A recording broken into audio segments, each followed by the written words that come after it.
This is Ramzi Kassem from Clear and a member of Mahmoud's legal team who was just inside. Hi everyone, Ramzi Kassem, RAMZIKSSEM from Clear, just coming out of the Third Circuit argument. So Mahmoud is on his way, and he'll take a couple of questions when he gets here. The court just wrapped up oral argument. This is the government's appeal on the district court's decision to preliminarily enjoin as unconstitutional the Secretary of State's determination that he should be removed. And so the government took an appeal from that. The government also appealed the bail determination that released him from detention in Louisiana on June 20th. And so the court will now take these issues under deliberation, and it's obviously unclear when the decision will issue. Of course, on our end, we're continuing to press forth, both in this court behind me, in the district court in New Jersey, and an immigration court in Louisiana to vindicate Mahmoud's constitutional rights and his rights to remain here with his family as a lawful permanent resident. So I don't know if there are any questions or anything like that. Otherwise, he'll be here in a couple of minutes.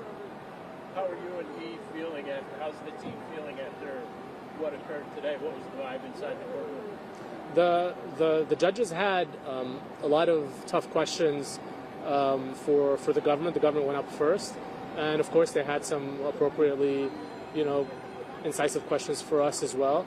It's always hard to predict which way the court's going to rule. But they're clearly giving this case the attention and the deliberation it deserves.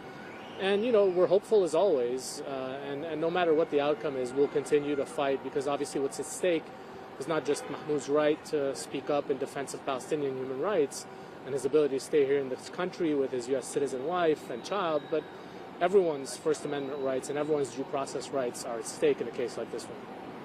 Any kind of ballpark as to how long this might take? Is there any kind of precedent before? Like, do you have is there a window? I know obviously it's wide open, but do you have a guesstimate of how long this may take? In terms of the Third Circuit U.S. Court of Appeals' decision, what we know is that the court is obviously treating this with the attention and speed that it warrants, given the weight of the constitutional issues, the First Amendment issues, the due process issues. So, that would lead me to expect that, the decision is not going to take an unduly long time, but it's always very hard to kind of put a number on that. Any other questions? He's coming. Yep, he's on his way. He's right there. Sure. Yeah, our sentiment is that the court is giving this case the attention and the close attention and speed and deliberation that it deserves. We're, as always, feeling optimistic, and we'll continue to fight no matter what the outcome is here, both in this court, in other courts, in district court in New Jersey, and in immigration court, to vindicate not just Mahmoud's rights to speak up for Palestinian lives and dignity, but everybody's First Amendment rights and due process rights in this country.